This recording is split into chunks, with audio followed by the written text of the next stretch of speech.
Πριν δώσω τη διεύθυνση της συζήτησης στους φίλους μας από την Νορβηγία, τον Τόρ και τον Γκούνερ, να πω το εξής. Ο σκοπός αυτής της συνεδρίας είναι να γνωριστούμε μεταξύ μας.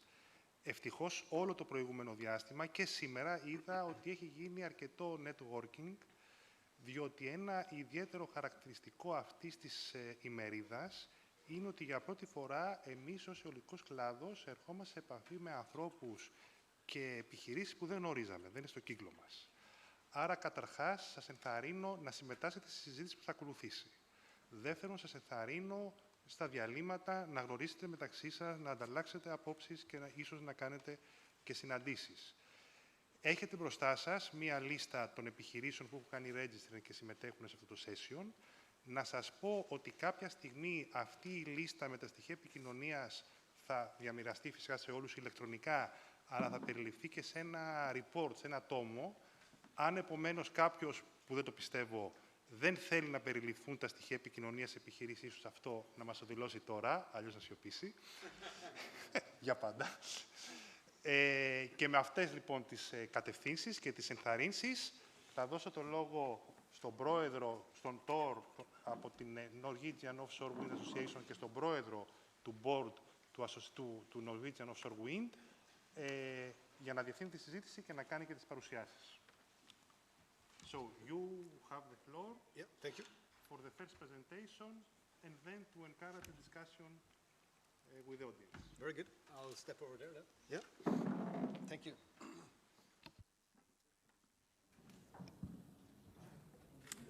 Thank you. I thought to share a few slides, and there is a lot of experience in the audience when it comes to developing, financing, executing bottom fixed. We at Source Galileo also have that experience. Lately, over the last 2 years, we gained a lot of experience what it takes to develop floating offshore wind. And I would like to share some of that experience and the differences that we see between bottom fixed and floating. I think bottom fixed comes from onshore and has some similarities. There are very few similarities when you go to floating offshore wind in all the aspects of developing a project. It was a talk about demonstration projects here today. I really would encourage the Greek authorities and the industry to push for demonstration projects. It's not about demonstrating technology. We know the technology is working. You're demonstrating so many other aspects and levels of developing floating wind. It's the concession, it's the supply chain, it's the project financing, insurance. There are so many things to be demonstrated in a smaller scale project before we take it to a bigger project. This is Goliath Wind in the very far north of Norway, where we're developing a demonstration project, actually an oil and gas electrification project connected to a floating platform, 75 megawatt, to be in operation in 2027. Just want to share this chart. You should know it very well. We have a lot of wind. You also have a lot of wind in Greece, which makes it very interesting to share knowledge and data and participate in projects. And in the way we are here to look at the opportunities in Greece, we should also invite the Greek competence to join us developing the Norwegian. You see the star up in the far north is the Goliath Wind project, 9.6 meter per second, and I think I remember I saw something about 9 point something meter per second here in Greece as well. Now I think you had 6 meter significant wave height, slightly more, about 12 meter significant wave height. So that's a little bit of a difference. These are the areas of Norway to be developed, and I was with the Norwegian energy minister just 2 weeks ago. We were sitting together and just talk about what's going to happen next, and I think everybody come to the conclusion these big projects won't happen. You won't see them in the ocean before 2030. There's no way. So we have this opportunity to do the demonstration projects, to build and scale the supply chain and everything go the learning curve together with, and in Norway, a lot of possibilities with demonstration projects and oil and gas platforms. And that's what the government is really focused on now, to make sure we have the regulation, we have the incentives, that we can do this fast-tracked. Because in the small demonstration project, there is also a lot of learning what is the impact of an offshore floating wind farm when it comes to the marine life, the fishery, etc. It's a small footprint, but you can learn a lot.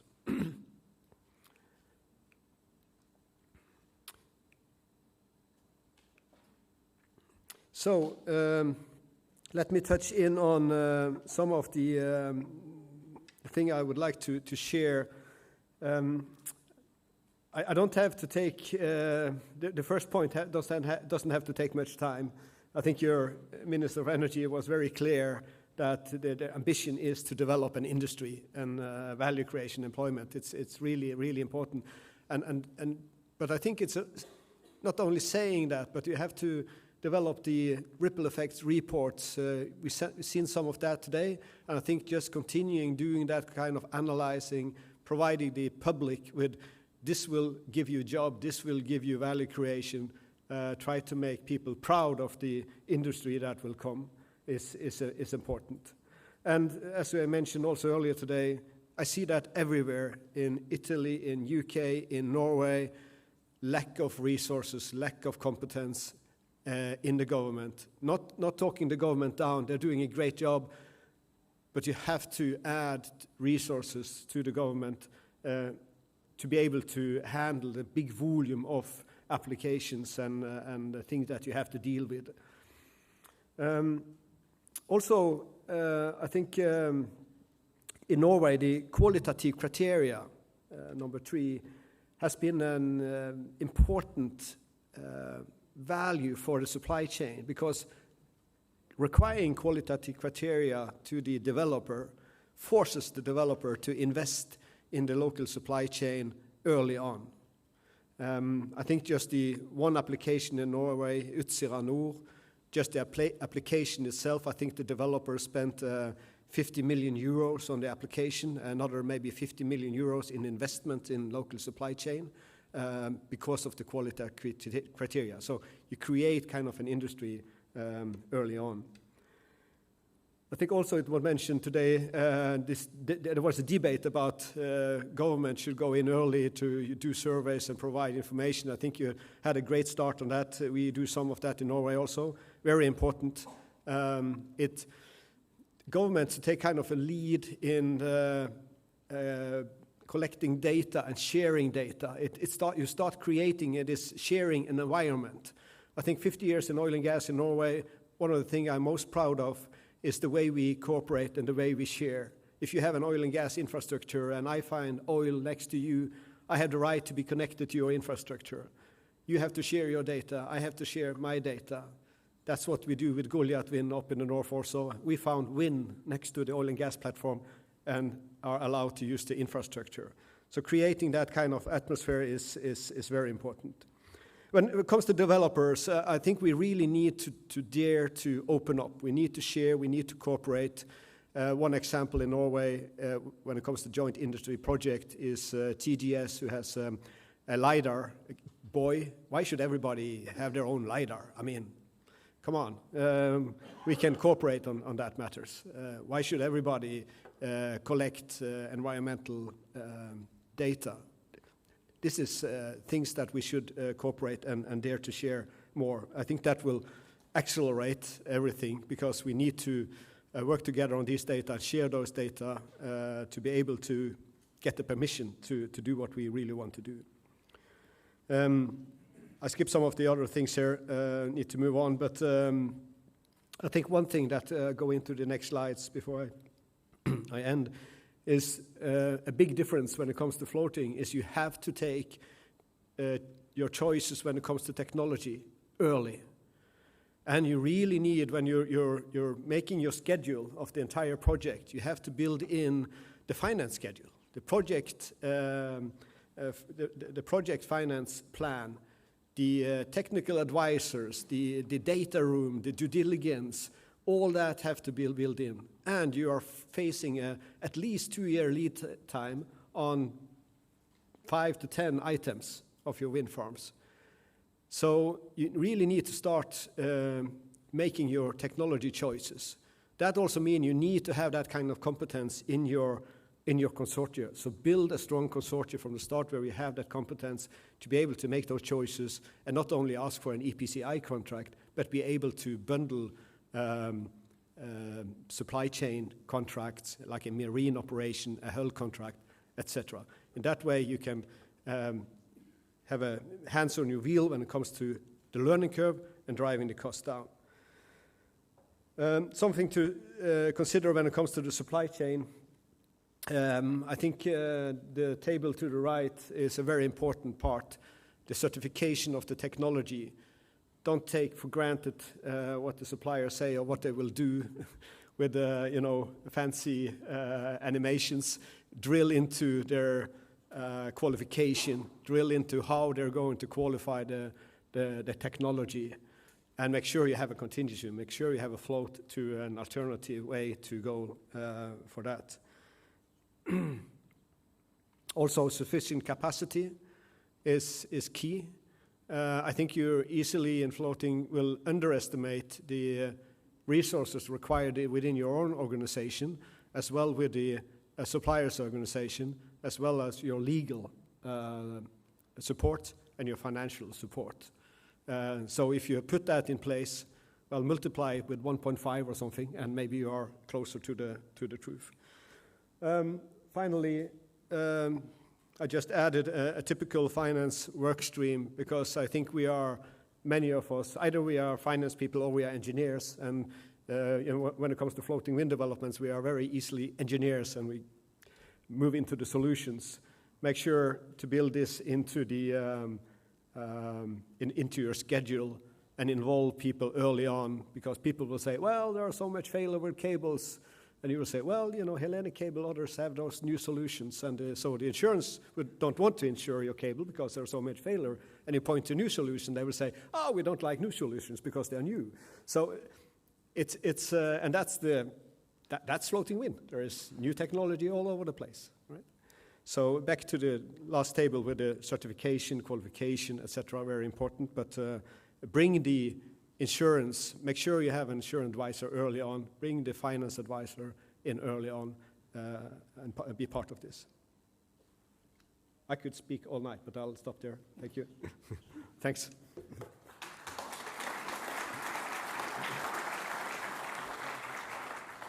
Okay, thank you very much, Gunnar. We really want to have kind of a discussion around these items that Gunnar now have provided. In kind of the core, what you're presenting, Gunnar, is risk management, isn't it? To reduce risk. Is that what you really are talking about? Absolutely, and I think that's maybe the most important thing when it comes to the demonstrator project. It's a learning curve, it's cost reduction, and we see that the bank syndicates, lead bank advisors, etc., that we are working with, for instance, for the Goliath Wind, really like those projects because they also are in part of the learning curve, and you reduce the risk for the next big project.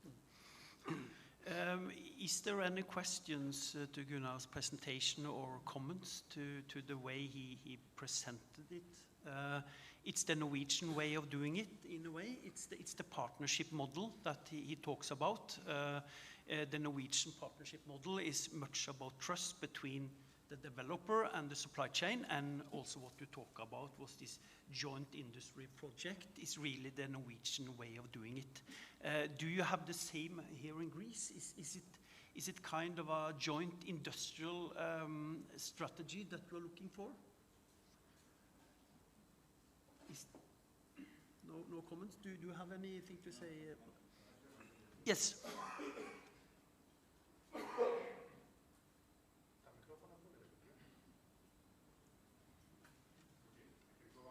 Yes.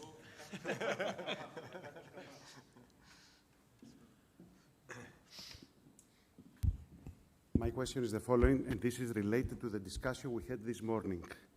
And since we have here also the Secretary General, it's interesting to exchange some ideas. our government is thinking of the same concept that you described of joint studies and common studies and, you know, a process that will not oblige everybody to go and make wind measurements and studies, etc., etc. This sounds a good idea, but I would like to know a little bit deeper how you do it in Norway. So for us to get some ideas, more practical ideas, besides of the general good concept, okay? Thank you. Yeah. So what we have started with the floating offshore wind field Utsira Nord. It's a 3 times 500 megawatt. So there are 12 consortia fighting for 3 areas, each of 500, plus a potential increase of 250 megawatt. So the government, it's been a very close, and I think that's been important, very close cooperation between last government, this government, Norwegian Offshore Wind, and the industry. And the government created this cooperation forum, inviting the fisheries in, inviting the industry in, so we meet regularly, you know, to build trust, talk about gaps, closing gaps. And one of the things that came up through these meetings was an interest for early surveys of the areas. So the government decided to put that into the state budget and started doing those surveys. That will be a kind of a desk study to the parties. We would like to see more, but then again, there is lack of capacity. The government is not set up for that kind of thing. So I didn't really understand how you do it here, but it seems like you have kind of not the third party, but you have someone with really competence to carry out that kind of investigation. So I think that gain the development of offshore wind and just need to do more of that. But also, as I said, there's been discussions between the developers to do joint studies and surveys. And the LiDAR is just one example. That is not only LiDAR, it's measuring bird and bats and different things. So we're sharing that information. But my, I think, advice is the more you can do of that, you really should.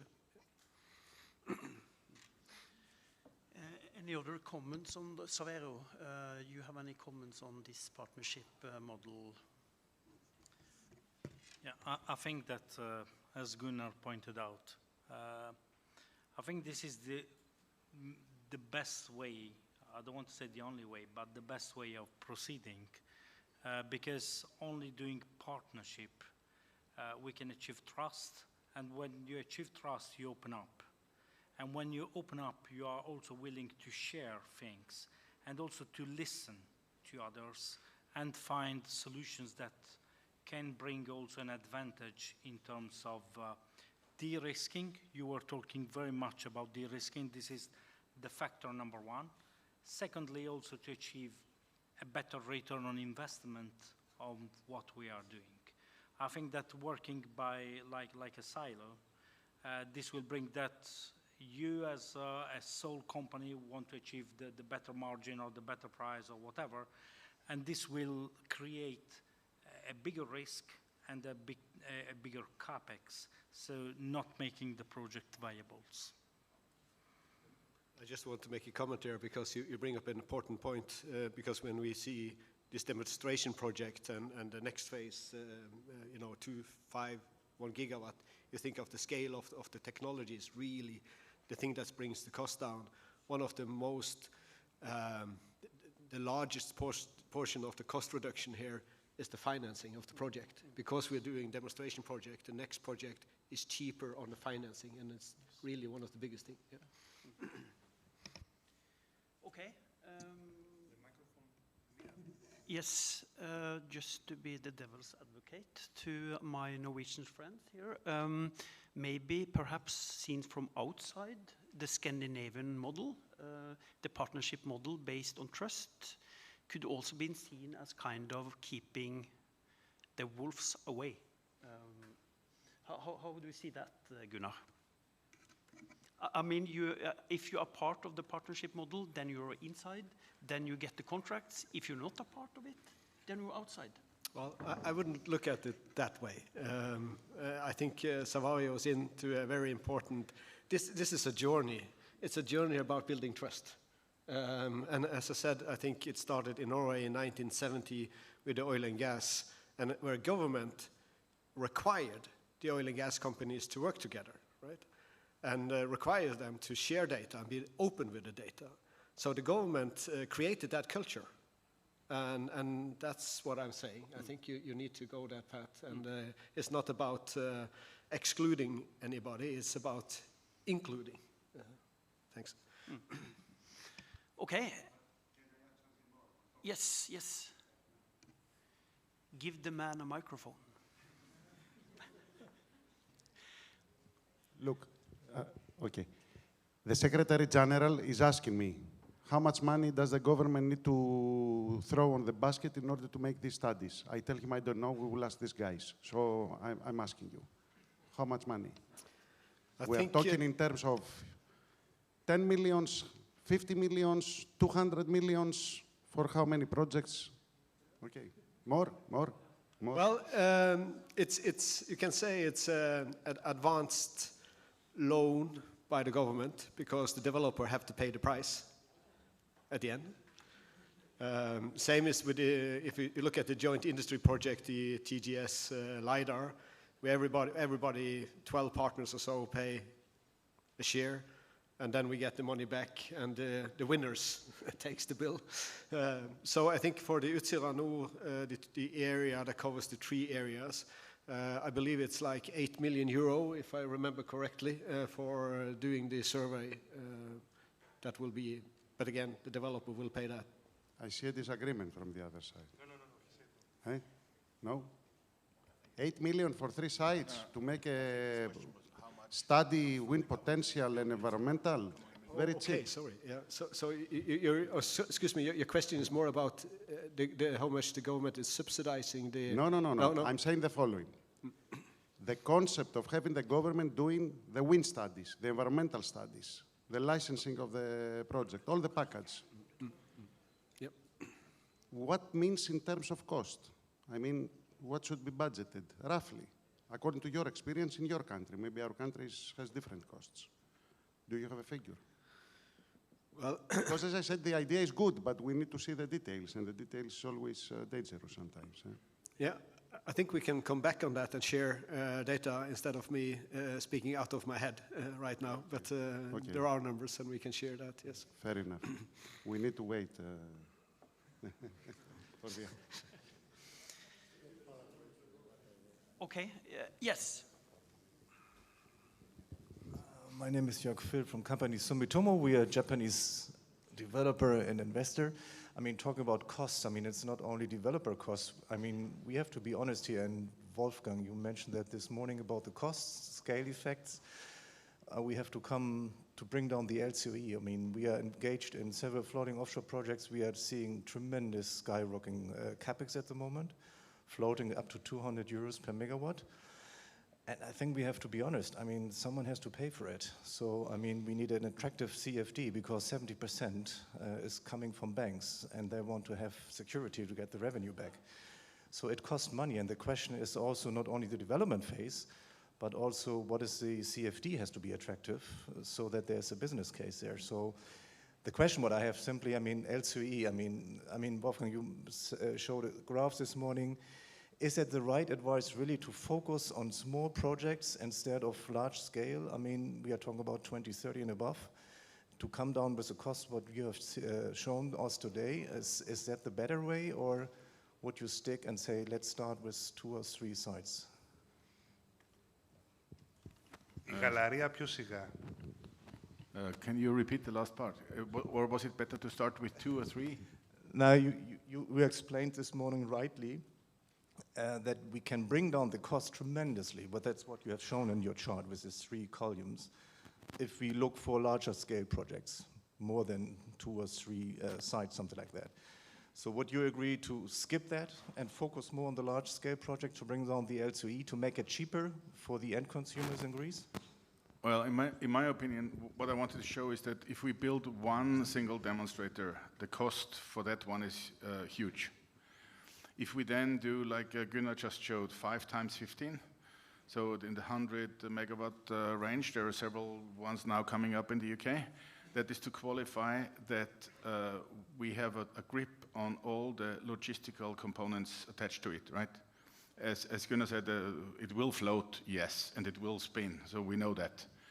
The question is, are we able to keep the schedule? Are we able to do that? And from then on, I think we will move to 250 to 500 megawatt. If you look at the projected projects from now to 2030, there's a peak in 2030, then the next peak is in 40, and the next one is in 50, because politicians set a target in the year with a zero in the end, right?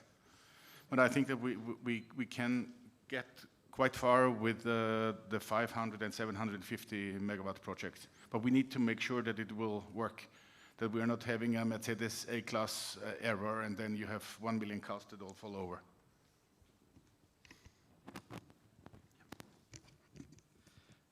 I can just comment. I think that the question should be better suited, because when we talk about a big scale, whatever it is, if it is 500 megawatt, 1 gigawatt, my question would be, where are we talking about? So something is, if we put this in the north of Norway, rough conditions, or Canada. Something else if we put this in Greece, we have seen. Secondly is the water depth. That will be also a factor. Thirdly will be also the distance from shore. So again, what are we talking about? So we have to, before, define the business case, and then we can see how we can make it. Otherwise, it will be almost shooting from the hips, saying, it's like when asked to someone how much it costs 1 gigawatt wind, people are daring also to answer me, but without saying it costs this much, given that is 100 meter water depth, is 20 kilometers from shore, and it is in this way. Otherwise, there would be unlucky to give numbers and not fixing the boundaries of what we are talking about. I think if you want to build an industry, you want to take a lead in floating wind, you have to be an early mover. To be an early mover, well, you have to start building, and then it's not for everyone, is it? I mean, you're right on the cost. It's the first wind farms will have a high cost per megawatt. And that's also an argument for starting with a lesser of a scale. There are many reasons why you should do that. So, but I mean, there have to be this. You have to create this opinion about people that this is a good investment for future jobs, right? And you have to make that investment. It's an investment in your industry. And I think in Norway we have also a few programs. We have a body called Enova under the under Climate and Environment Department. They have now a program with deadline December 1st. You can apply for 200 million euro in capex subsidies for a demonstrator project, and they do that in 2 years. So this is this year and the same next year. That comes in addition to the other incentives like CFD we see on the bottom fixed and soft North Sea that will come for Utsira. And there are other support regimes for developing technology, developing ports, etc. So I think that's what it takes if you want to be part of the early movers and create an industry. Can I ask you the question? What is your opinion? What does Sumitomo Corporation think?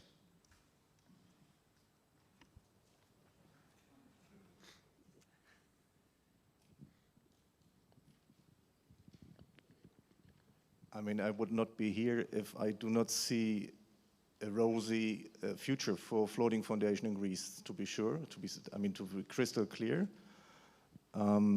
What worries us is really the LCE and the auction regime which will come out. Sorry, once again, at the end of the day, everybody has to all of us have to make money out of that. And So what we think about that, a mixture, I mean, we really think about this small size, should we look at that? Or can we make the big jump already for large scale projects? I mean, we see projects at the moment in France coming on stream earlier, and why not taking this experience from there and then go into the Greek market? I'm not super smart. I don't know whether this is the right way. I mean, you are also in Norway, you're going through it. So we are thinking there's a future here for the reasons we have heard this morning. The question is really, I mean, how to bring down the LCOE. That is the main concern what we have.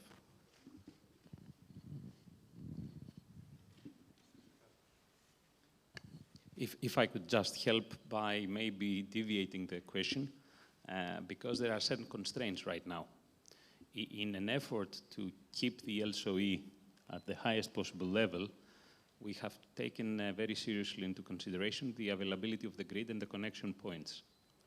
So this is already incorporated in the short-term areas that we are promoting for development. And one thing is that. The other thing is that the physiography of the seabed and the conditions in the Aegean archipelago set another number of constraints, and that is also being factored in. And we have tried to keep them as high as possible in terms of size within the available constraints. So the areas we are promoting, I can say that based on one of the tentative investors' assessment, have the best LCOE relative to the others. Whether we can improve it in the future remains to be seen, but with the facts we have before us, at least the plan here in Greece is to promote the ones that have the highest LCOE, not the one that we imagine, but what is practically applicable. Should we conclude on this? It's a bumpy road. Is that the conclusion here? Another question. It's not a question. My name is Rasa Morgan. I'm a Norwegian company, representing a Norwegian company, GeoProvider. And since there was a question from Ministry Secretary about how much the data costs to NPD or to Norwegian government and the potential winner. So I had to check my numbers first. So the Norwegian government did the first kind of reconnaissance geophysical survey, both for Utsira Nord and the other. And for Utsira Nord, they estimated 27.5 million NOK, Norwegian krona, which will be about 2.5 million euro.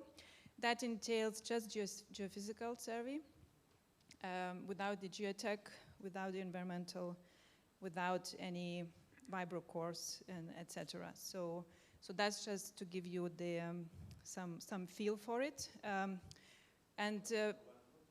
for one project. And having said that, since we already know that there were 3 sites, but they are not covered fully, so only 2 of the 3 were covered before the budget ran out. And we are advisors to the developers and the site survey companies, and our biggest advice when you have centralized site surveys is plan, plan, plan. Thank you. I can just comment on that because the type of data they have acquired will not be completed fully for the site investigation that is required for the floating wind. So this is just recon data that has been acquired for the 27-ish million NOK. The total budget was 120, I think, divided over the Skagerrak or Southern North Sea 2 area and Utsira. But it's very, very limited data and will not give you the full overview over the ground conditions. Yeah, on the same subject. Okay. Thanks, Javieropoulos from iWind. On the same subject, I remember that I have read for wind studies, wave, all the ocean part, including geophysical, geotechnical, and some preliminary environmental, exceeding something like 10 million euro per site altogether. So this is more or less the figure. Yeah. I think compare the figure to Lavakakis because I see it's calculated. Okay, maybe we should.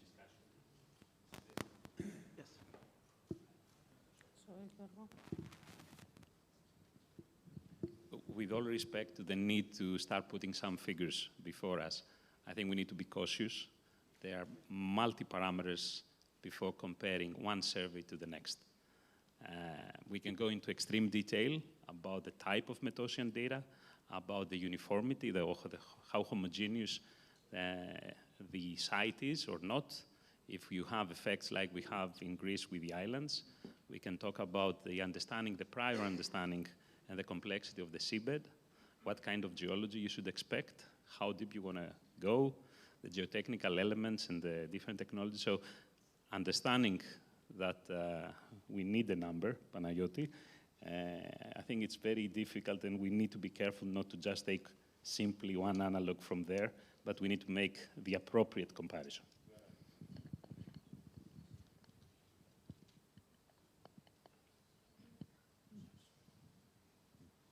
Okay, we can move on. I believe we are done with this. We only need the number. Is that the conclusion? Next, standardization. Wolfgang, it's you again. The same present. Sorry? The same presentation. No. We have to be honest, right? When I came this morning, I was told that I had a presentation at 12 and I wasn't prepared, so in the first 30 minutes I made the last one. So this was actually prepared. I make this short and sweet. This is a summary of learnings where I think how we in my business can standardize and how I see that our clients and our suppliers can do exactly the same. So the first question is, when do you decide your make and your size of the turbine? The learnings that we have had over the last 3 years, that many of our clients, and I'm not talking about Gunnar here obviously, but many of our clients are driving the wind turbine manufacturers crazy by asking for 15 and 17.2 and 18.9 and 21 and so on. It costs an enormous amount of money, and we need to understand that these wind turbine manufacturers, they also, and I don't want to bore you with the same sentence over and over again, but they need to make money. If you look at the losses they have had lately in 3-4 billions of euros, that's not sustainable. So one thing of standardization should therefore be, okay, let's freeze it at 15 and continue working on that. And I don't care if it's 15 or 18, but the industry should align on a number and then produce that in a large enough number. That will bring the costs down. The decision of from whom you buy the turbine is equally important, because we have to work with the turbine manufacturer to do the ILAs, so the integrated load analysis, where we calculate what does the turbine do to the floater and what does the floater movement do to the turbine, and this runs several times. So that's one of the standardization recommendations. That has also an influence on the floater design. In our case, the dimensions, the outer dimensions, the dimensions of the columns. I had a discussion with one of our Greek manufacturers, where he said, okay, I can roll up to 230 millimeters and I can do this diameter. If we know that, we can play around with that and we can reduce the diameter from 10.5 to 10, and suddenly we can produce here in Greece. And we just increase the overall dimensions. Then the next, as mentioned this morning, there are a lot of floater designs out there, so that also needs to be standardized.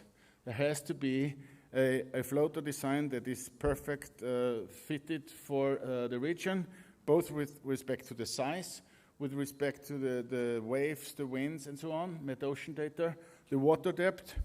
We have projects in California with a water depth of 2,200 meters, and people say, wow, this we do not have in Europe. Oh yes, Italy has exactly the same, and we're working on the same there as well. There the floater will look completely different.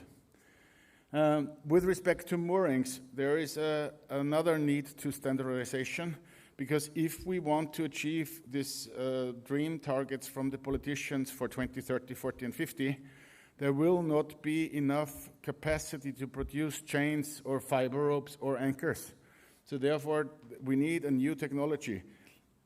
I am 100% convinced that when we come to 2030, we will not use today's anchors. We will have a new technology. Maybe we'll drill down smaller piles that have 1,000 tons vertical uplift. What do you know? We also need to look at the cost of the installation vessels. That's the next issue that we need to address and standardize, because these vessels will be very, very busy in the summer, and they have nothing to do in the winter.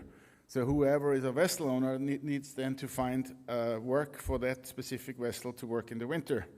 And because we are also happy about turning green, more and more pension funds come in with their money, and they say, but you only are allowed to work with green things. So there is a vessel owner who has collected $3 billion US to build vessels, but because he cannot fill the space between October to March, they're not able to build it. It's another challenge. When it comes to the floater, very short 1-minute commercial from Morel Ocean Wind. I believe that we have a smart approach to industrialization via standardization, the same column size, diameter, and mass production. And how do we normally start that? Yes, we can start helping developers with doing studies, comparing different technologies. We have a CO2 tool where we can compare concrete floaters to different steel floaters. We can play around where they are built and where they are assembled, so that we get to a standard norm set of what you can expect. Thanks a lot. Thank you very much, Wolfgang. I think we start the discussion. I will propose that maybe, Wolfgang, you can also say something about the trade-off between innovation and standardization. I believe there is a lot of innovation right now in floater technology development, and in the future you will probably go over to standardization. So could you say anything about the trade-off between how long should the innovation goes before you standardize things? I obviously do not know how long it will take us to get to the standardization, but the principle is correct. We will have another 2 or 3 years where people will try to improve designs to get to the best possible. That has also the ability of mass production and standardization, because otherwise you will not survive. There are systems out that are crazy in terms of idea, and some of these people are really good in getting EU money to build some of these projects, but that will not be fit to survive. So I think within 25, 26, we will see that only a handful or 2 will have standardized and will proceed with that. Gunnar. Yes, Gunnar. Thank you. I think we've seen an important change. I mean, we kind of criticize in one way the increase in turbine size, and we have to follow with new design on floaters. But also it's been good now seeing the 15 megawatt. I mean, we had 11 megawatt. I don't think if 11 megawatt ever is going to be built on a floater. But you know, everybody designed floaters for 11 megawatt, basic design approval and all that. But then the 15 megawatt come, and that was a tremendous change when it comes to what kind of floater you can use. I mean, you refer to the 120 designs or so, but I think now seeing the 15 megawatt and above is what we will see in the project. We already then reduced the number of designs from 120 to less than the half, I believe. And that's important to understand. I mean, all these pilots, you know, with 2 or 3 or 6 megawatt, well, it's interesting, but I'm not so sure how much value it gives. You really need to now build the supply chain, scale up your projects with 15 megawatt and above. It's a totally different ballgame.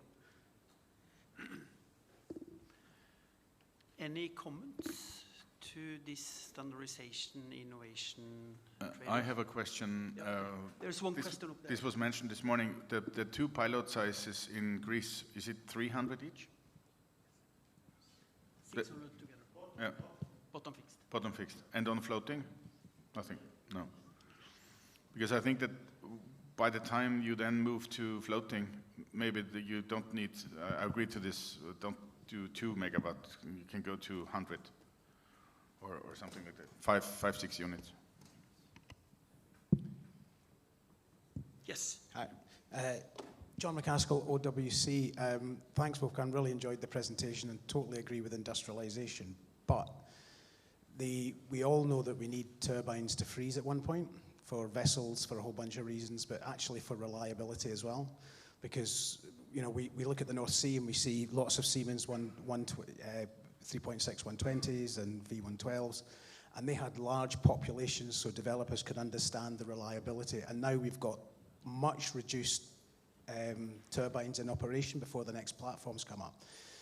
And we've got the developers with a time to market absolutely critical, bleeding money. So reliability is going to be very, very painful. Some early projects that have 15s and 18s and 20 megawatts on it. And at the moment, I wouldn't like to be the floating project with serial defects for the turbine on it. But it's not in the gift of developers, and it's probably not in the gift of the OEMs either, because we've got a competitive offtake processes in so many countries. So there's a demand for that next biggest turbine to reduce the substructure and everything else. So it's almost that we're almost all running around and all agreeing that we need to try and reduce and start industrializing turbines to get the supply chain invested. But until governments start to sort of have a less competitive CFD, which has got its own problems or auction process, it's just too competitive. Everyone's on the starting grid with their seabed leases, but there's only 3 places on the podium at the end of the race. That's what's driving this kind of stuff, which doesn't help, I agree. It's not a question, it's more of a statement. Gunnar or Wolfgang? Yeah, yes. You may speak here. Please speak here. Yes, I speak. Any comments to that? No, I agree with you, 100%.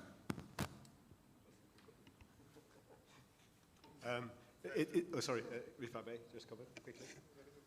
Okay, yeah. Yeah, I would like to, Antonis Pepas from ETME.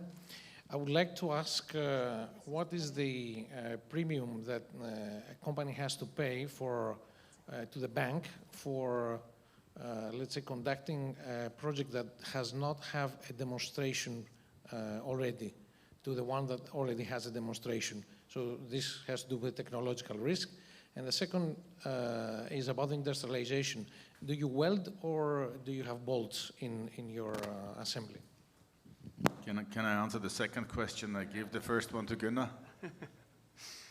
We have flanged bolted connections because we believe that, and this is the reason why we want a demonstrator. We want to see that we really can bolt this together in 24 hours. It's a little bit of dream music in my ears. I'm not allowed to say this loud, but I want to see it before I believe it. If it works, we will be rock stars. Compared to welding in terms of assembly, right? So in order to get to this 40 units from one site per one summer, you need to bolt it together. On the risk premium, Gunnar knows maybe more than I do. I cannot answer that question. As I said, the financial cost is one of the things that you gain most, and it's also because, I mean, lending money today is expensive. It's really gone through the roof. And with floating, you're facing different issues. I mean, you have to have this, when you're providing a local content, you have to provide the balance between you're Euro-based anyway. In Norway, it's a little bit different. We have the Norwegian krone. But I mean, the mix of the bank syndicates is important. We are lucky. We have a quite global international mix of banks. But the lender's money is very expensive now. And with floater, you come also into the pre-capex funding that you might have to do. You have your schedule, but you might have to do some long lead items, notice to proceed, or even securing, production windows, etc., before you even do FID if you want to be an early mover. Very difficult because you're far away from close, and then you have to go for more equity versus loan. But I wouldn't give a number out. I have numbers on this, but I would say to your question, it's significant. Yeah. Any more questions? Yes.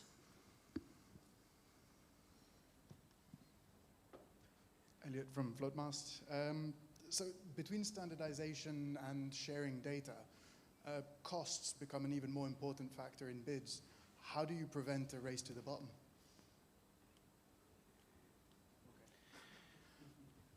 The usual suspect and by not beating AR5 in the UK. I think that was a clear signal from the industry. The obvious answer to your question, which comes across a little bit loaded, is that we are currently not done with not racing to the bottom. Sorry to say that. May I add something? You mentioned also in the morning, this tariff in the UK, there was an index in this, no? Since 2012. So virtually this is a figure based on the stable price of 2012. Yes, that is correct. All prices are on the level of 2012, adjusted for that. But the point is that last year it was 116, and this year it is, or for 24, it is 176. So it's a 52% increase. Following that, several developers went to the Crown Estate and showed them their calculations and said, this is what we need to in order to build it. It's up to you to decide. It's actually that black and white. And 176 is 250 or so today. Yeah. Just a comment also to that, that the race to the bottom is viable when you only have a price as the key factor.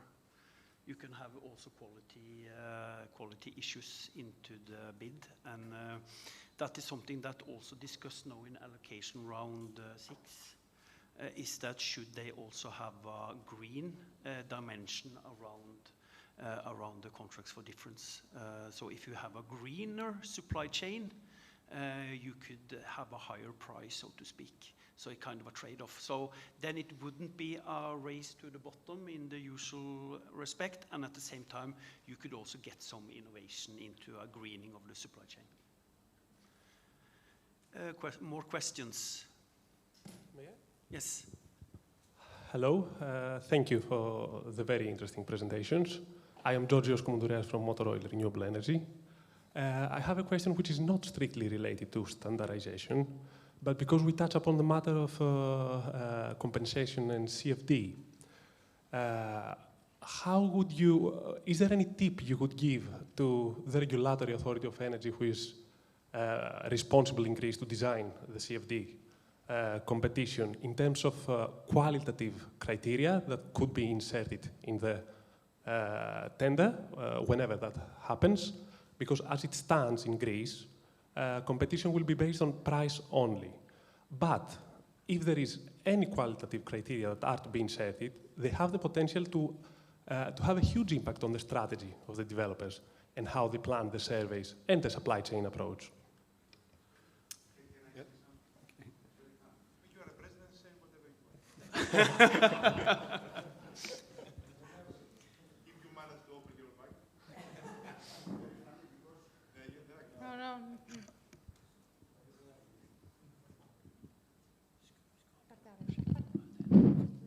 It's very funny because I had exactly the same question, and it was indeed the question of the president of RAI. He asked me about the non-price criteria, so I'm covered. It's exactly the same question.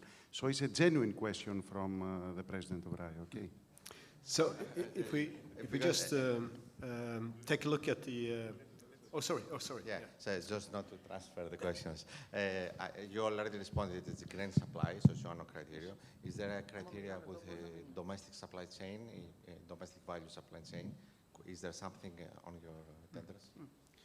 So if we take a look at the two areas open in Norway, the bottom fixed and the floating, there are two different regimes, but also a little bit similar for the bottom fixed, it's a pre-qualification. So there are criteria and you're pre-qualified or not. So, and let's leave that. The more interesting is the floating, where you are competing of one of three areas based on qualitative criteria only. A set of criteria, and you're the best the best consortia on each criteria scores the highest, and then everybody is being scored compared to the best bidder. And you will win the area based on your qualitative criteria. Then, a couple of years later, when you have matured the project, you will be in a CFD competition. And then, as it stands now, 2 of the 3 winners will win the CFD. That's the way you can create a competition. Now, it's important to say that ESA, you know, Norway is, the ESA, the EFTA, that regulates Norway relations to EU and the competition rules, say, hey, we're not so sure we agree with this. And because of that, the deadline for the application for Utsira is delayed until next year sometime. The government believes, and they will stand their ground, that this is the way it will be done in Norway. It's good for the entire industry, it's good for Europe to have development of the supply chain by qualitative criteria, and then a competition of CFD. That's the way it's done. We don't know the dimension of the CFD of Utsira Nord yet. Very good, and you also raised the local content discussion, and that's kind of a tricky one when you have the European Commission and ESA looking into your cards. So yeah, you really need to formulate it correctly.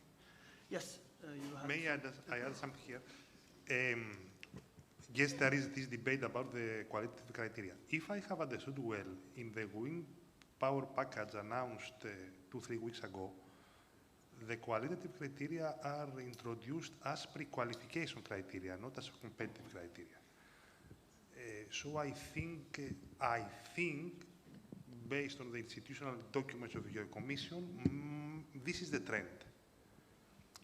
This is a backward towards what was discussed 1 year ago. But I think that now the approach will be that this will be pre-qualification. You should meet some level, a threshold, and then you compete on the price. Let's see. Any more questions? I can share some experience from France. Hands up, is there somebody from France in here? No. Okay, so there are 3 auctions, AO5, AO6, AO9. And starting position was exactly as you described now, pre-qualification, and you should ideally build, and I'm not funny here, you should build it and assemble it in Brest, or the port of Brest, and then install it in the field. That gave one price, and then the government said, no, that's too expensive. So then it was the western part of France. 1 year later, ESA has 2 or 3 times rejected it. They have said, your local content is Europe, that's it. And unfortunately, one of the companies that now has pulled out, they then said, okay, let's produce it in China by comparison to see what the price difference is. And then they said, okay, that this they don't want either. So that is a challenge that will come towards us on top of it. Okay. Any more comments, questions to this standardization aspect? No one has mentioned innovation in business models. I think it's kind of a very strange situation that you have 3 providers of turbines in the world, and all of them have red numbers. Usually in markets where you have 3 competitors, it's really they really make a lot of money. So, is there something with the business models that is not correct in offshore wind? Just one example. My car, I didn't buy. I leased the car. Why did I do it? Because I get the risk. Instead of buying it, I pay something every month. Why aren't anyone leasing turbines, for example? They do it in the airline business. It's a mature market. They do it. Nobody does that in offshore wind. Why?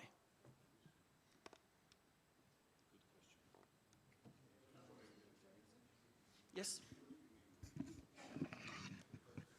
Yeah, I can answer a bit your question. First of all, I'm from Siemens Energy. So we do have our daughter company that is Siemens Gamesa.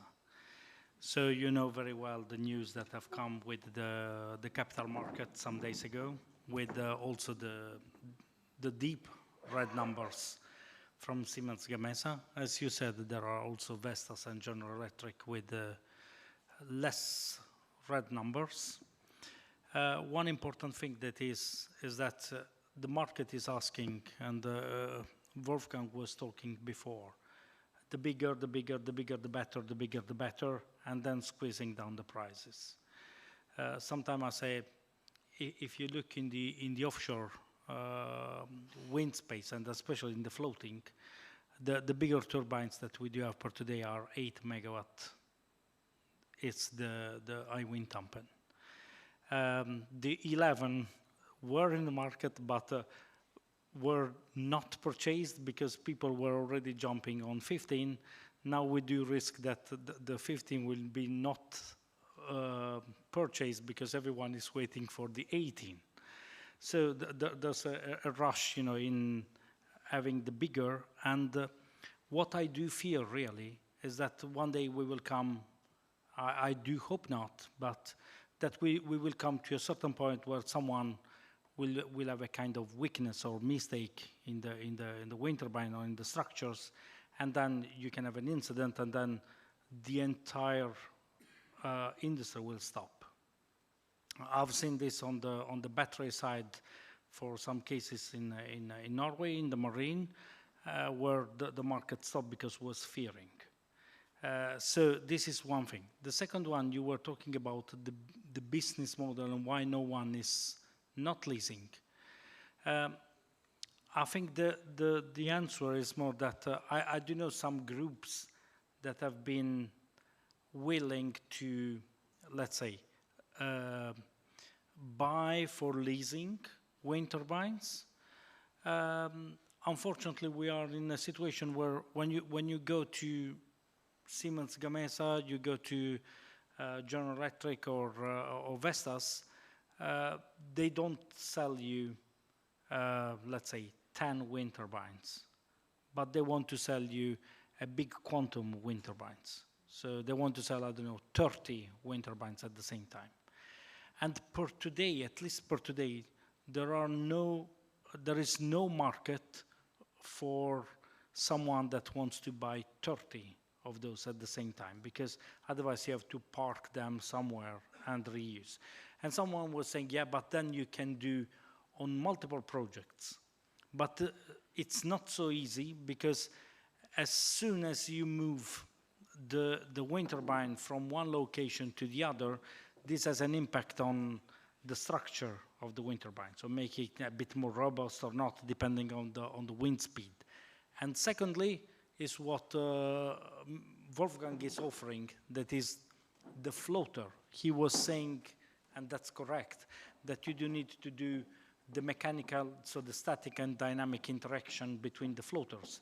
So you have to be lucky to buy something from someone that can offer, let's say, the wind turbines, and you can deploy those on the same floater, and maybe having the most robust one to be placed also in a let's say, a weaker or lighter wind conditions that are not so stringent. So it's kind of complex. Seems to be easy, but it's not at this time. Can I add? Hello? I had two thoughts. I had two thoughts. I just heard airline industry, and as you travel a lot, The biggest ever aircraft built is the A380. It's no longer produced. So maybe we can see some comparison to the turbine size. And then one thing that nobody is talking about is the obvious elephant in the room, that Min Yang has offered a turbine to a UK project below material cost X shipping. So if this is the new future, back to your question about race to the bottom, then we have to really rethink how we protect ourselves. Thank you. Any more comments on that? Yes. Hello, my name is Joachim Petridis from China Energy, Europe. Okay, I would like... it's okay, I don't want to stand up. People are watching behind. So I would like to make a question to the representative of Siemens. So you mentioned before that the wind turbine should be combined with the platform. Okay, so I want to ask you, shouldn't be a procedure where after the life end of the wind turbine, when you decommission all your assets, maybe you can keep the platforms, because bringing a platform somewhere, it will be very difficult to dismantle it. And if it has some use where you can repower the same platform, it shouldn't be with the same type of a wind turbine which is compatible. So do you take this under consideration when you provide wind turbines or combine the assets like floating with wind turbine as regard to decommissioning or repowering them in the near future?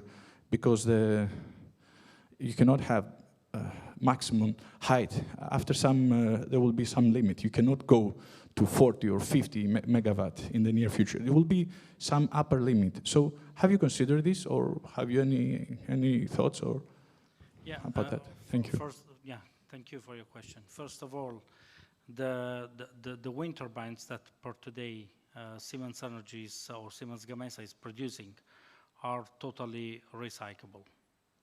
So both let's say the mast and the blades are 100% made with recyclable material. Then comes the floater. And the question is that these wind turbines, as well as the floater, they have a lifetime between 25 to 30 years.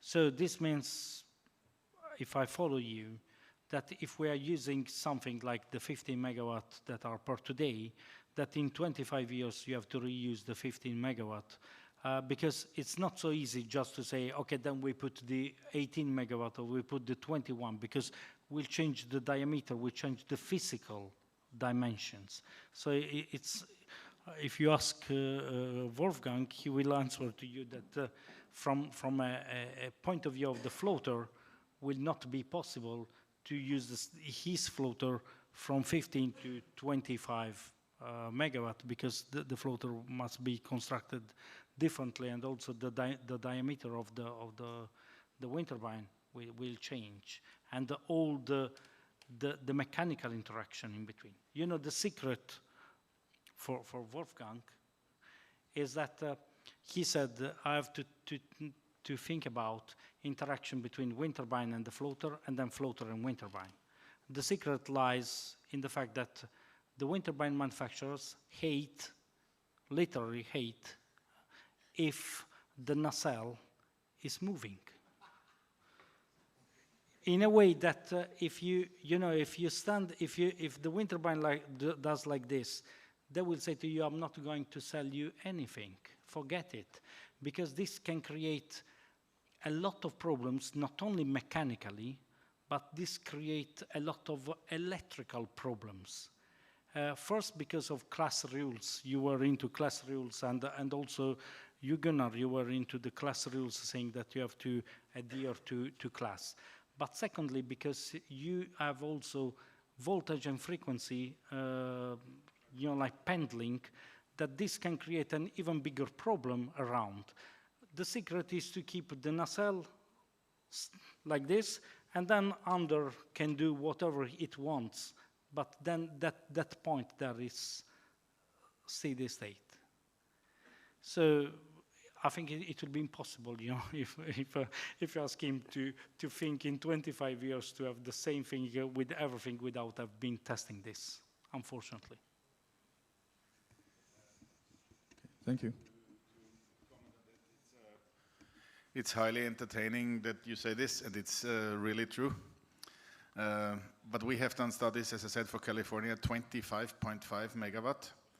And we believe that it will be close to impossible to put the nacelle on top of the mast without grounding the floater on the seabed. Because we will have 1,750 tons of nacelle weight, 240 meters in the air. The passing of a cruise ship makes it make the window disappear for 3 hours, and then we're inside the harbor. So I think we will not get there. I need to step in here. This is a question, a problem, a potential I've spent a lot of time on, because I'm been living in the middle of a number of platforms and drilling rigs that life extension been extended, right? It's just an impressive work to see how maintenance program and all that, you made the oil and gas lifetime double sometimes. So that was my first thought going into the offshore wind many years ago, that, we need to take advantage of this. But then again, when you're sitting with your project assessment model, your finance model, and you add lifetime into a model, it doesn't really show, right? Because it's so far, it's appreciated. It's the banks is, okay, yeah, that's interesting, but I don't care. I will see the money, the cash here and now. That's the production, the PPA. That's the sensitivity of your finance model. But I really think that we shouldn't, just let this go.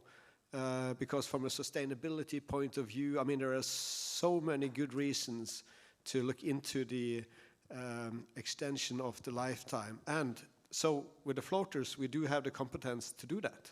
I mean, no doubt. When it comes to turbines, I don't think we have, I hope that we haven't yet seen turbines designed for floaters, because they are really not. This is land turbines, land cables, marinated, but we really need to see something that is designed for floating. Yeah. Thank you. Yes, thank you. I think we move on. I think we proceed right now, and just to be innovative, we will drop me as the next presenter and move directly to Saverio. The floor is yours.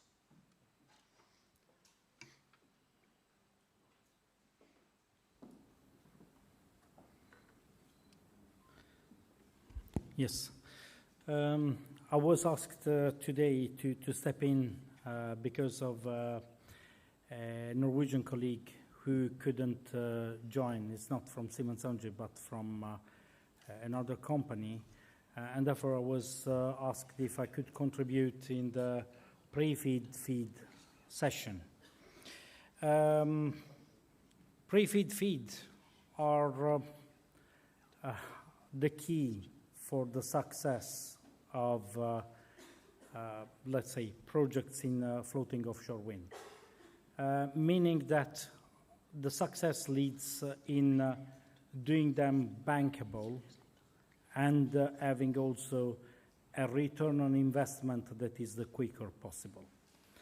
I know that Wolfgang is doing also some pre-feeds from for the floater and the interaction with the floater. We have been doing quite a lot of pre-feeds in Norway, in the Netherlands, and also this one in Canada that I'm showing you. These are pre-feeds that are very well fit because are for decarbonization of oil and gas assets.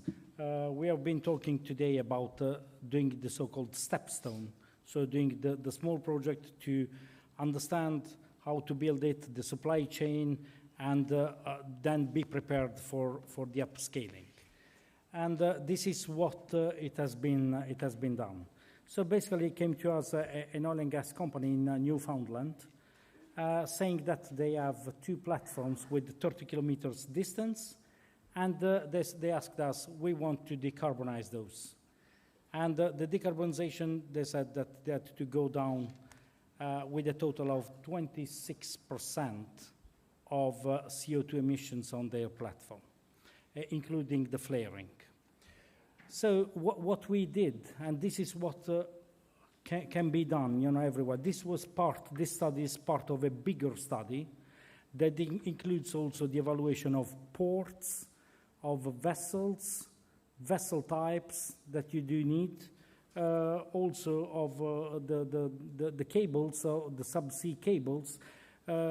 We were lucky there because since there is oil and gas activities, the ground has been mapped, so it's well known, and also of floater. We were not part of the study of the floater, but we have later contributed to say, according to us, what was the ones that was best fitting our technology. And the lucky part was that were evaluated 4 floaters, and I do have the NDA with all the 4 floater makers, so I was treating them in a social democratic way, so at the same time. So just to say that the objectives was to reduce the goal, to reduce the CO2. The objectives were also, the customer came to us with 5 concepts and saying, okay, we have been thinking that we can do like this, 1, 2, 3, 4, 5. And then we have been drawing and selecting 2 concepts that were either economically or technically or either both the best, and then going down to 1 concept. The second one was also how to integrate our solution that is called Blue Wind. It's a microgrid for connecting offshore floating wind to oil and gas assets for decarbonizing the oil and gas assets through this technology. Then to do the dynamic and transient analysis, short circuit calculation, load flow analysis of the entire, let's say, asset, including the oil and gas, to calculate the emission reductions and translate this in Canadian dollars, because they are paying CO2 taxes based on a ton equivalent of CO2 emitted from the platform. And the latest was also to calculate the bankability, so the return on investment and the operational cost reduction that they could have. As you see, the 2 concepts that we selected were either to keep the 2 platforms as 2 standalone with 2 wind turbines of 15 megawatt, or interconnect them with a cable, a subsea cable of 30 kilometers, and putting 4 wind turbines on the other hand of the side. What methodology we did use? The first one was with the 2 platforms totally separated. So 2 wind turbines on one side, 2 wind turbines on the other side. You do see that this was the original power plant. They were running 2 gas turbines of 22 megawatt on one side each. The other one was running 2 gas turbines of 31.5 megawatt each. Given a certain load, and they had 1 in standby because of what you do in oil and gas in case you have tripping of one of the gas turbines. So what we did was to take a standard power curve of 15 megawatt wind turbine. We were also analyzing, and you can see here, these are the load in blue. This was per minute, the load of the platforms that they had, the load profile, and on this one in pink is the wind profile. Now, just to tell you, if you see the wind profile is very much 1, 0, 1, 0, 1, 0. So the wind doesn't go from 100 to 90, 80, 70, and then going up to 100 and so on. But sometimes it stays at 100 and then suddenly drops to 0 and can stay to 0 1 day, 1 hour, 5 days, 2 weeks, depending on the region. And this was the solution that we gave to them. So by adding the two wind turbines on the first platform, including our blue wind solution, and the two on this one on the other platform, these are 15 megawatt wind turbines.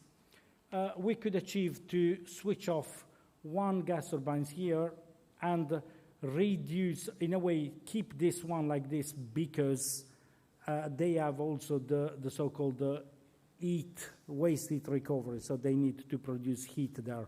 So it's not totally electric, the platform.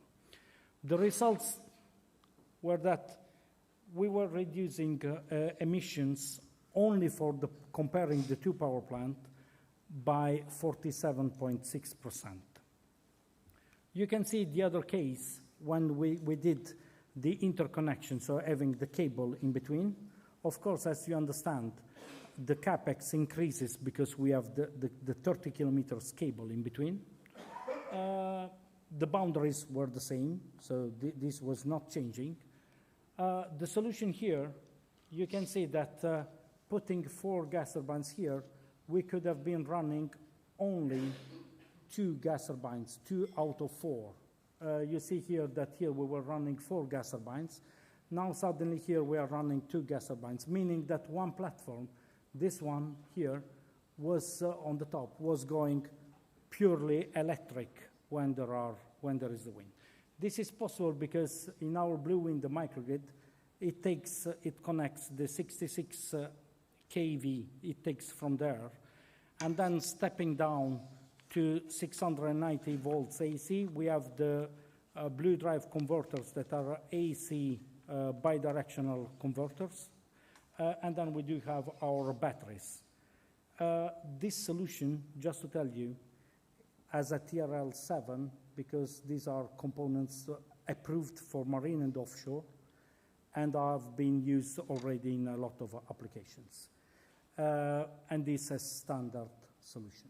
So the 2 variables that we do have is the export transformer that will vary from the voltage and frequency that you do have on the platform, and the size of the batteries. Here you see that estimated CO2 reduction was 67%.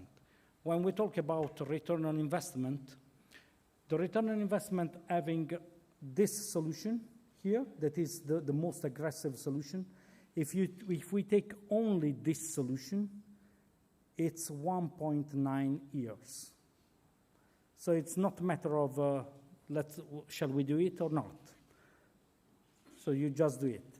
If you take into account the wind turbines, the ports, the cables, and everything, we have estimated a return on investment that is 8 years. So it's a well-doable solution. The customer will enter soon into a feed with us where we will go deep diving in detail. So these are things that I encourage you doing, despite we are talking about off-grid or we are talking about grid applications. If you don't do a proper feed, you are very far away from highlighting bankability, highlighting risks, highlighting costs, highlighting operability, highlighting also the commissioning, because what we are also supporting them is also in the commissioning, in the installation, and saying how much time it will take the commissioning, how much time it will take the installation of these units. So this is an important part of it. Thank you so much.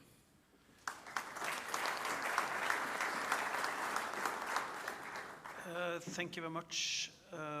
Question? Eddie?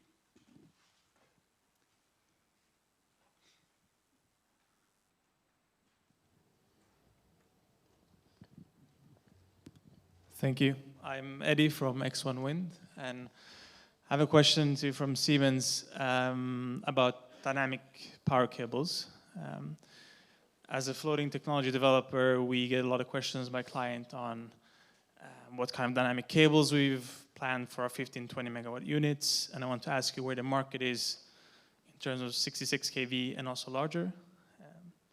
And second thing I want to say is at X1 Wind, we have won 2 demonstration tenders in the Mediterranean, in France and Spain.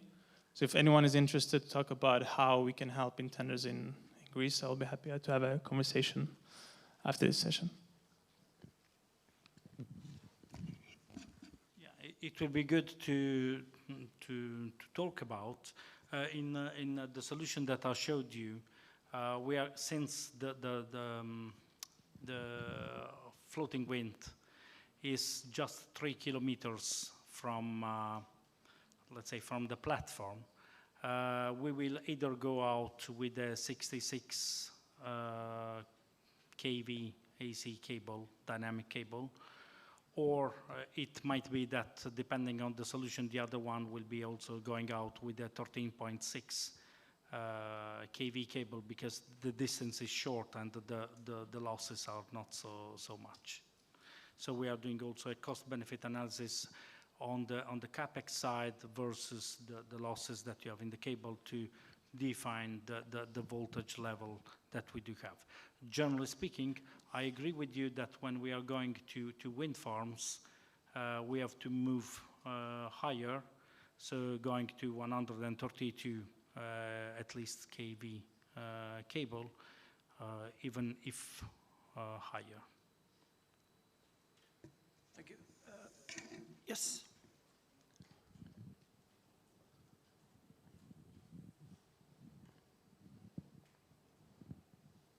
Okay, and as regard to this question, I would like to ask also, how do you certify them after you have a malfunction on the interconnection? So if it's, let's say, more than 5, 10 kilometers, or 30 kilometers or 50 kilometers, because we still don't know how deep this can go. So you're using the partial discharge method, as I understand. So this is also going to be something that needs to be brought in light here, because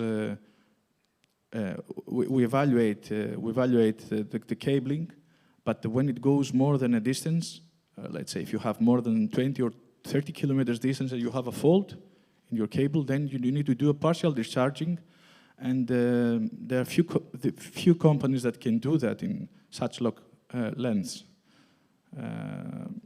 What is your opinion about that?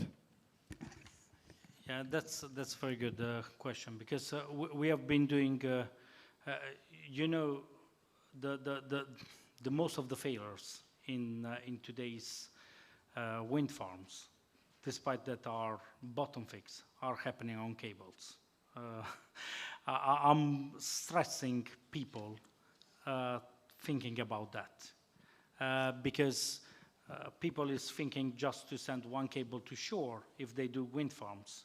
I think that they have to rethink a bit the way of doing, and maybe thinking to either send 2 or 3 or 4 cables, because then you increase also the redundancy and therefore also the reliability and availability of that.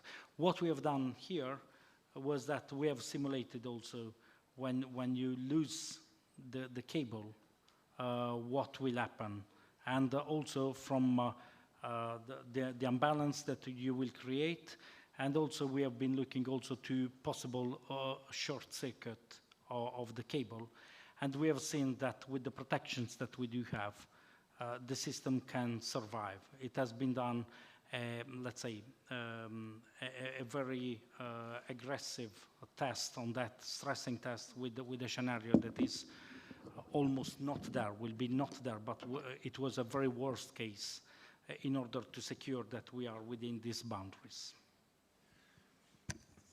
Thank you, Saverio. One more question for Saverio before we proceed. Okay, one question for me, if it's possible. Could you say something about this field studies that you made here? It was for 4 units, right? How would field studies change when you're doing it for 60 floaters, for example? The industrialization aspect of it. Yeah, then I guess then we will be talking about grid connection. So because this one is off-grid, then we are talking about grid connection. When we talk about grid connection, so if we are talking about, let's say, half a gigawatt or 1 gigawatt, also because I have a personal opinion that between 2030, we will not see a wind farm that is bigger than 250 megawatt floating. Floating. Not built and in use, yeah. At least this is my opinion. What I do see is that, again, you have to redo the pre-feed, and because the pre-feed will give you a short, it's short and mean in terms that 6 months, 8 months pre-feed will give you some vital answers. That is there a technology available for doing this? What are the technologies or the solutions available, and are these bankable? Can I make the bankability? Because then you can disregard soon, or you can decide in a way, okay, this is something that may work, let's drill and let's go deeper into feed. It will depend also to assess the maturity of technologies that we do have. Okay, thank you. I think we move on, Gunnar, if it's okay. Next speaker, site investigations, Gunhild Myhr. The floor is yours. I have to say that I was looking always forward for this presentation, because I have PGS have gained a lot of reputation in Greece due to the work among all the citizens, not only the energy specialists, because of the work you have done for the hydrocarbons, not only to Greece, but also to Egypt and Cyprus. So at least PGS is a very well-known name in Greece. Yes, we have worked in Greece and Mediterranean for many, many years in the oil and gas sector. And the good news is that now we're taking all the experience we have from that business into the wind domain. So, last speaker, and that's always a pleasure, but hopefully there is some energy left, and I hopefully will leave a lot of energy and hopefully leave this session with some positives. So now I'm taking you back to kind of what needs to be done before you install the wind turbines. It's been a lot of talk today about the turbines, the grid connections, etc. So now it's a little bit back to where do we need to start, or where do you need to start? So the outline of the talk today is the market outlook. Very quickly, you all know about that. It's the PGS value proposition in this market. How do we integrate the geophysics with the geotechnical? A little bit about technology. And I will show some data examples from projects that we have acquired so far. And then a little bit about framework, timeline, and regulations. That is very important, and some of you have touched upon it before today, and a summary. Are there any geologists or geophysicists in the room? Not many, but a few.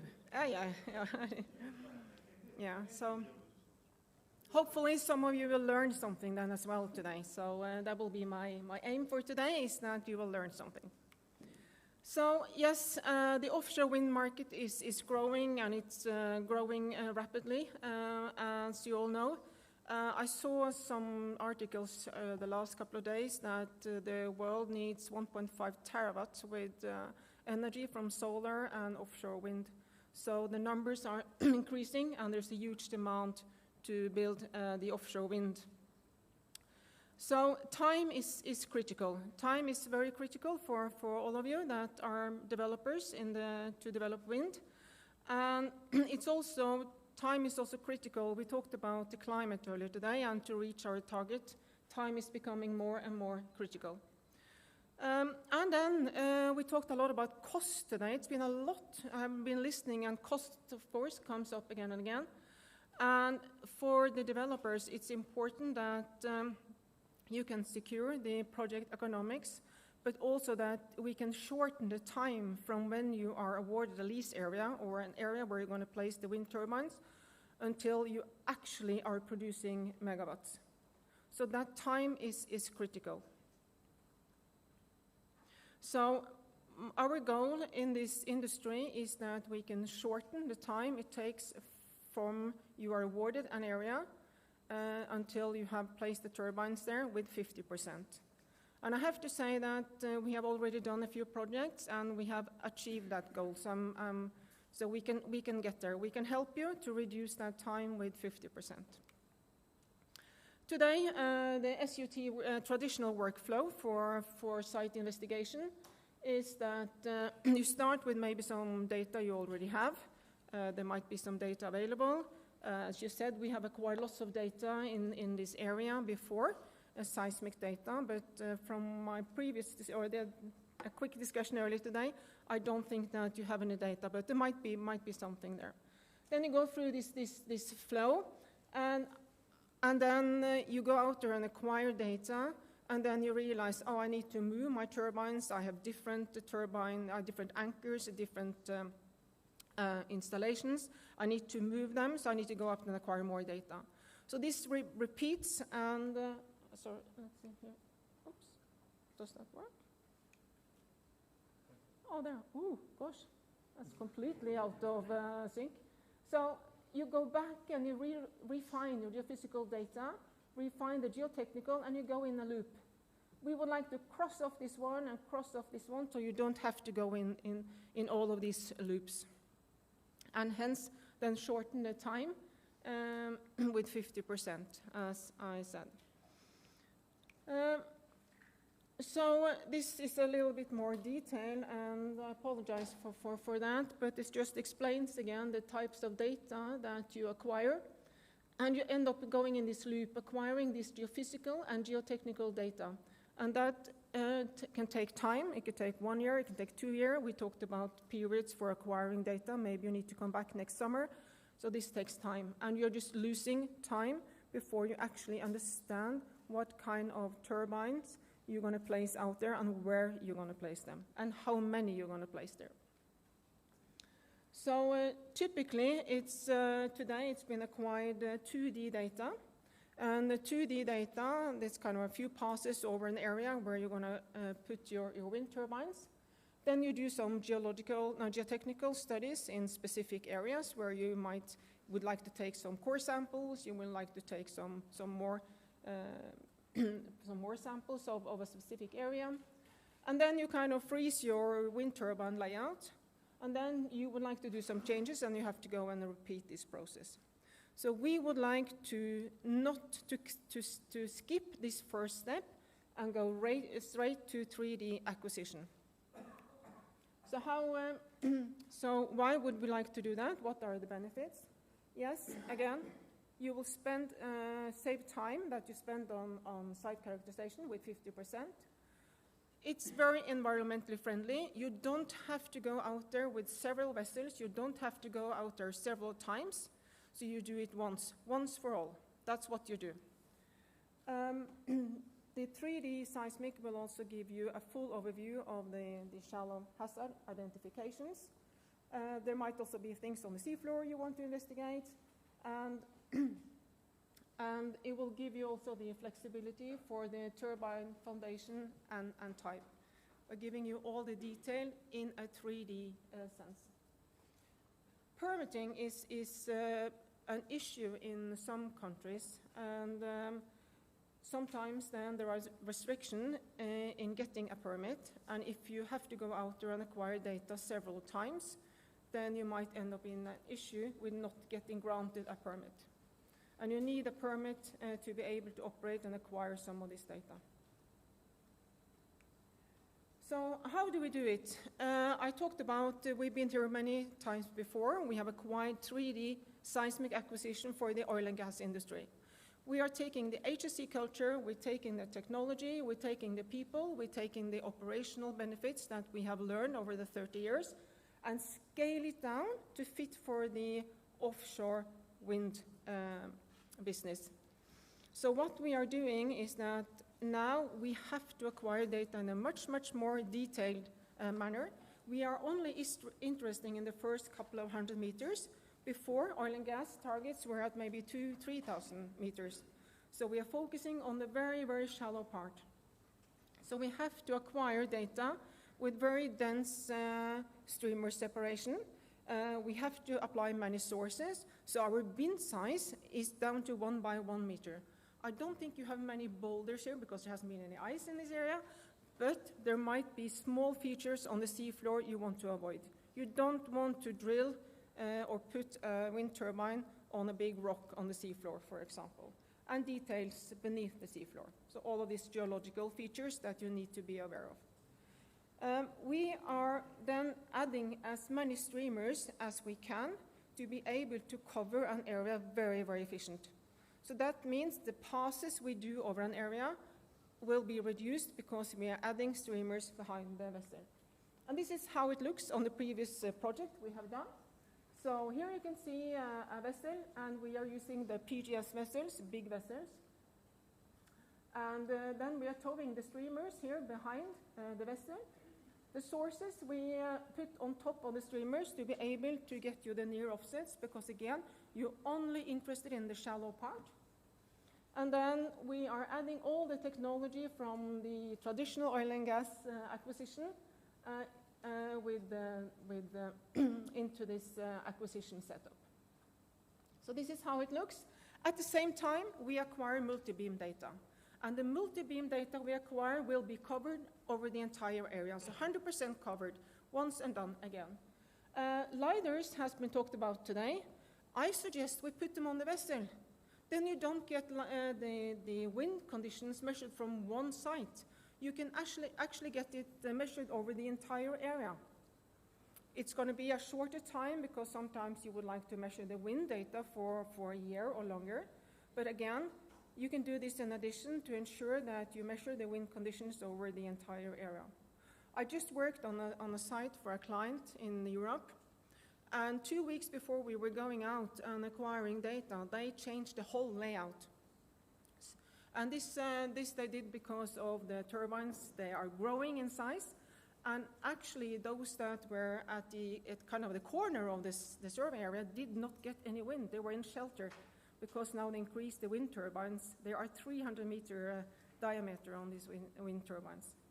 So again, 3D data set, and we can measure the wind. We can do the side scan sonar. We can do the sub-bottom profiler, multi-beam, and the 3D seismic on one vessel. So you don't have to mobilize more vessels, and one permit. This is very technical, but this is a type of sources we are using, and it's electric sources, so it's not air guns as we have used in the traditional oil and gas market. The reason I'm saying it and I'm showing this is that you have to be careful when you do your permitting for an area, when you're going to acquire this type of data. You need then to model and ensure that you are including in the permit the right sources, and you have to ensure that you are inputting large volumes. This is something we can model for you, but this is something you really have to take into consideration, because this goes to the environmental. If there are environmental restrictions in the area, we need to discuss this with those that are actually looking into these permits. So that's why I'm mentioning it. So it's electric sources, it's not air guns that we are using. And the reason we are using electric sources is to obtain the really, really high frequencies. So this is what you need to be able to detect small details in the data in the very shallow, where you're going to place your turbines. This applies for fixed and for floating. There is no difference. This is a data example. It's a really nice data example. So what you can see here is one line through the 3D volume, one line. And on top, you can see two time slices. So the time slice on the top is taken from the blue line here. So that's time slice. That's kind of a slice through the 3D volume. And the one below, this one here, is taken from slightly deeper. So here, the red line here shows the line below. So if you only acquire in 2D, you would never see the details around these lines. You will only see one line. So you don't know what's happening in between, and lots of things can happen in between. There can be channels, there can be shallow gas, there can be other type of shallow hazards, there can be glauconite, there can be all of these things that you have to be aware of when you're placing a turbine. Again, for fixed and for floating. The same will apply. So again, if you acquire 3D, you will have an entire volume where you can investigate and ensure you are putting your turbines in a safe location and in the best wind conditions. So, so high-resolution 3D geophysical data, talked a lot about that now. And then also the geotechnical work needs to go into the same. And ideally, at the end, you want to build a grand model. So we think that having the geophysical data acquired over the entire area, you might be able to reduce the amount of geotechnical work. And again, you will save cost. Think about, somebody mentioned here an area for floating, and floating is what you will do eventually here. And if you have 100 turbines, and for each turbine there will be 9 anchor points. So 9 anchor points by 50 turbines, that's 550 locations. You don't want to do geotechnical coring for each of those anchor points. So with the 3D, we believe that we can also use synthetic CPT and reduce the number of geotechnical work that you have to do today.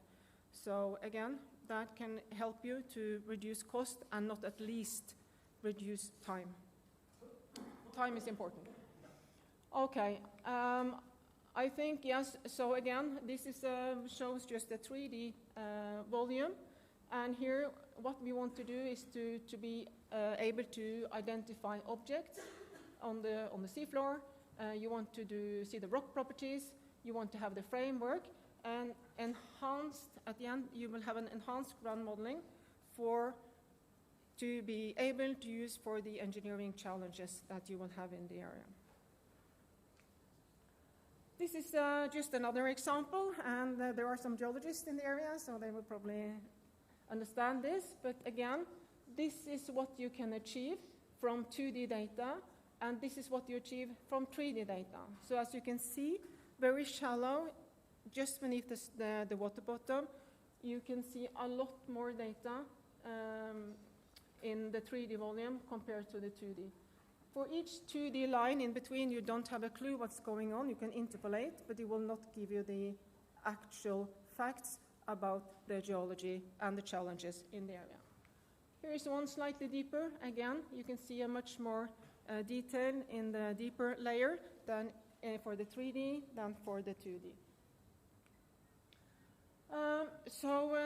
Again, 3D data and enhanced interpolation enables early selection of foundation types. So we can use the geophysics and the light geotechnical work and help you to build a true 3D model, geomodel, that gives you the opportunity to early in the phase start to plan for where you're going to put your foundations and what type of foundations you're going to place there. So, a summary. I didn't talk about it, I just wanted to mention it now that licensing rounds are really, really important, that there are regular licensing rounds, so the developers know and can predict what will happen in the next years in case they are going to invest in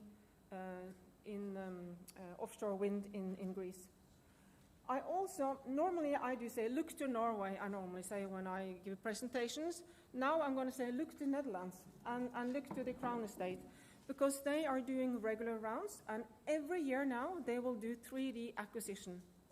So they will actually tender 3D acquisition every year, so it's going to be predictable for developers that they can get early access to real 3D data to plan their wind turbine areas, and not at least to participate in auctions, knowing that they have good data. So getting better and faster 3D data is the key to accelerate the development of wind farms. We believe, and we have proven, it can cut the time by 50%. So I'm talking, you can cut from 5 to 6 years down to 2 to 3 years. Key areas can be covered with 3D ultra-high-res data and other geophysical measurements in a very efficient way, and we have also proven that today. And we can do that for you now in the next 3 years prior to your planned auction in 2026, 2027 to meet your target, which I now believe is 1.9 gigawatt, and I apologize if that has changed. That's the last I read, within 2030. 2030 is not far away. So time is critical.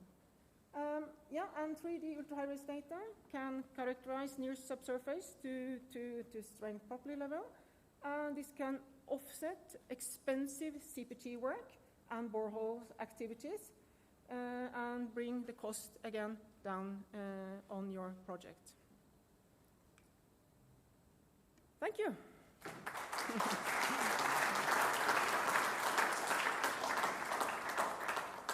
Thank you very much, Gunhild. Fantastic presentation about this site investigation, and 3D is kind of the buzzword here, right?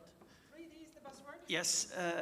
I think time is critical, as I understand, but I think we could have one question.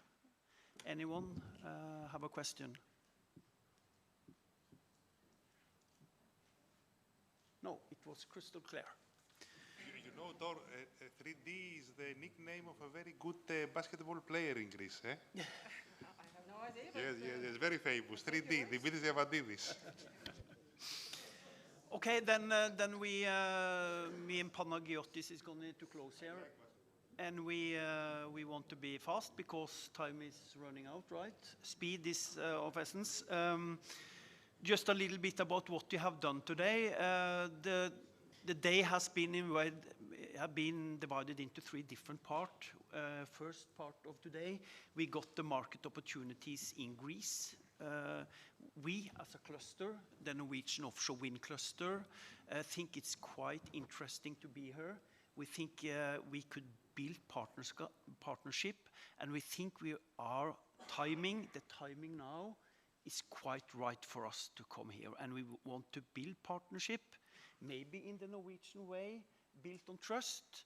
And if you want to have trust, you need to meet people, and that's why we have brought a lot of companies down here to meet you guys here. The second part we covered today was the challenges, and that's kind of in our DNA, is to solve challenges. So that is something that we need to do. In Norway, we say never waste a crisis, and if offshore wind is not in a crisis, but there are some challenges, and those challenges we should solve, it would be a much more sustainable market after that. Last session was more about experiences, exchange of experiences between the Norwegian companies and you guys, and thank you very much for good question and good discussion on this. Just to finalize, we as a cluster, we have a working group on Greece. We want to come back down here. We also want to invite you guys to Norway. We have this big offshore wind conference in the end of May. It will be nice weather, not as nice as here, but it will be nice. Maybe wind-wise nice. So we will happy to invite you guys to Norway. And just to have a final say, a famous Austrian actor, we will be back.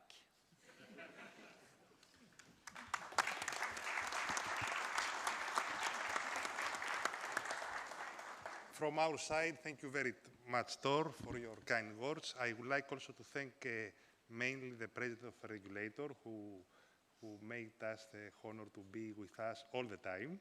Thank you very much. And of course, Mr. Stefatos, CEO of Herema, who also spent all his day with us today. Thank you very much. This is also proof of the commitment of the public authorities and the state on this project, offshore project.